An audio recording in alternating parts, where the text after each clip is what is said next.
நீங்க இவ்வளவு சண்டை நடந்துக்கிறது திருப்பி மறுபடியும் பெரியார கொள்கை வெளியாட்டினா எந்த இடத்துல கொள்கை வெளியாட்டின்னு கேட்க வேண்டியது இருக்குல்ல. ஒரு கேள்வி தானே தம்பி. உலகத்துல மொழியில் இருந்தா எல்லாமே பிறகுது. நான் அந்த மொழியை பேசுறதுனால தான் நான் தமிழன். அந்த மொழியை நீண்ட காலமா பேசுறேன். நான் என் இனம் ஒரு கூட்டம் நிலைத்து வாழ்ற கூட்டம் இருக்குன்னா அது ஒரு இனம்னு வரையறுக்கப்படுது. அந்த இனம் ஒரு நிலைத்து ஒரு இடத்துல வாழுதுன்னா அது தேசிய நிலப்பரப்புன்னு வரையறுக்கப்படுது. அப்ப மொழிதான் எனக்கான கலை, இலக்கியம், பண்பாடு, வாழ்வியல், மரபு, கலாச்சாரம், வழிபாடு, வரலாறு, அறிவியல் எல்லாத்தையும் கொடுக்குது. அந்த மொழியே சாணி கூப்ப காட்டு மிராண்டி மொழி. உங்க தமிழ் தாய்க்கு என்ன கொம்பா இருக்கு?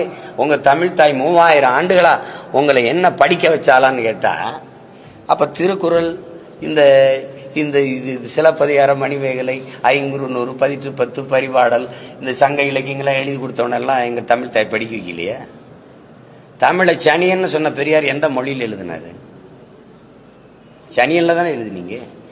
நீங்க என் மொழியவே இழிவாய அது ஒண்ணுமில்லைங்கிற போது அப்புறம் என்ன சமூக மாற்றம், அப்புறம் என்ன சீர்திருத்தம், அப்புறம் என்ன அரசியல் இருக்கு? அடிப்படையே தப்பா இருக்கு. இருக்கா இல்லையா அதை மட்டும் பேசு. என்னுடைய ஆக சிறந்த உலக நெறி ஒன்று இருக்கு, வாழ்வியல் நெறி, திருக்குறள். அதை மலம்ட்டீங்க. கம்பே ஒரு எதிரி, இளங்கோவடிகள் ஒரு எதிரி, இந்த திருவள்ளுவன் ஒரு எதிரி. என்னுடைய எல்லாத்தையுமே குப்பைன்ட்டு அப்புறம் என்ன நீ சமூக சீர்திருத்தம், மாறுதல், எனக்கு நல்லது சொல்றது? அப்புறம் திருப்பி அவரை கொண்டாந்து கொள்கை வழிகாட்டினா எந்த இடத்துல கொள்கை வழிகாட்டி? பெண்ணிய உரிமையா? உனக்கு உடல் இச்சை வந்தா பெற்ற தாயோ, மகளோ, அக்காவோ, தங்கச்சியோ அவர்களோட உறவை வச்சுக்கிட்டு சந்தோஷமா இருன்னு சொன்னது பெண்ணிய உரிமையா? நான் கேட்கறதுக்கு பதில் சொல்லணும். பெண்ணிய உரிமையா? சரி, மதுவுக்கு எதிராவா? 1000 தென்னை மரத்தை தன் தோட்டத்தில் இருந்ததை வெட்டினாருன்னு அவர் பகுத்தறிவாதின்னு தானே சொல்றீங்க. நான் ஒரு விவசாயி, ஏன் தோப்புல கல் இறக்க அனுமதி இல்லை, இவ்வளவுதானே? ஆமா, நீங்க சொல்லுங்க, இவ்வளவுதானே? எவனாவது மரத்தை வெட்டுவானா? கல் இறக்க ஏன் தோட்டத்தில் அனுமதி இல்லை, அதுதான் அறிவுள்ளவன் செயல். மரத்தை வெட்டினா வெட்டி சாச்சா இது பகுத்தறிவா? சரி, அதை விட்டுருங்க. அது மதுக்கு எதிராக போராடினாரு.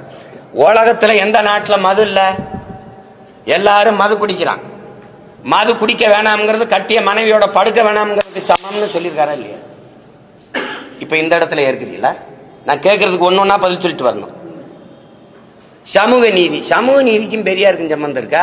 சமூக நீதி இடஒதுக்கீடு எங்க ஐயா ஆனமுத்துக்கும் சம்பந்தம் இருக்கா? யாராவது சொல்லுங்க. நீங்க சொல்லுங்கம்மா. போராடி பெற்றுக் கொடுத்தவன் ஆனமுத்தா பெரியாரா? எதையாவது பேசி இது பொதுக்கூட்ட மேடையாக்கி வெறியேற்றி விட்டாதீங்க. அண்ணா சீமான் அண்ணன் அவர்கள்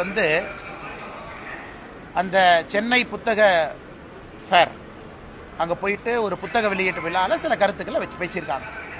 அதன் பிறகு பத்திரிகையாளர் சந்திப்பிலே சில கருத்துக்களை பேசியிருக்காங்க. பெரியார் அவர்கள் அது போல சொல்லவே இல்லையா? இது நான் சாயந்தரம் பேசுறேங்கண்ணா. பெரியார் எங்க சொன்னாரு, எந்த புத்தகத்துல சொன்னாரு, அதற்கான எவிடன்ஸ் எல்லாம் நான் கொடுக்குறேன். சீமான் நான் சப்போர்ட் பண்ணி எவிடன்ஸ் நான் கொடுக்குறேன். அதை பொது வெளியிலே பேச வேண்டிய அவசியம் இல்லைங்கிறது என்னுடைய கருத்துங்கண்ணா. ஏன்னா பெரியார் பேசி எத்தனையோ புத்தகங்கள் இன்னைக்கு அழிச்சிட்டாங்க. ஏன்னா அந்த அளவுக்கு அவர் பேசியிருக்காரு, பெரியார் அவர்கள் பேசியிருக்காங்க. ஆனால் அண்ணன் சீமான் அவர்கள் பெரியார் அவங்க பேசியிருக்காங்கன்னு சொன்னதை எந்த புத்தகத்துல பெரியார் எழுதியிருக்காங்கிற எவிடன்ஸை நான் கொடுக்குறேன். அதனால சீமான் அண்ணன் யாராச்சும் போலீஸ்காரங்க வீட்டுக்கு வந்தாங்கன்னா அந்த புத்தகத்தையும் காப்பியும் கொடுத்தா போதும், வேற எது வேண்டாம். ஆனா பொது வெளியிலே அதை பற்றி நான் பேச விரும்பவில்லை. காரணம், பெண்கள் பார்க்கறாங்க, குழந்தைகள் பார்க்கறாங்க. பெரியார் அவர்கள் ஒரு காலத்துல பேசினதெல்லாம் இன்னைக்கு நம்ம பேச ஆரம்பிச்சோம்னா மக்களுக்கு அருவருப்பு வந்துடும். அதை போன்ற சில வார்த்தைகள் அதில் இருக்கு. ஆனால் அண்ணன் சீமான் அவர்கள் சொன்னது சரிதான் அப்படின்னு நான் சொல்ல விரும்பலைங்கன்னா காரணம், ஒரு கருத்தை வச்சிருக்கிறாங்க. அது சீமான் அண்ணன் அவர்கள் ஏன் சொன்னாங்கன்னு அவங்க தான் சொல்லணும்.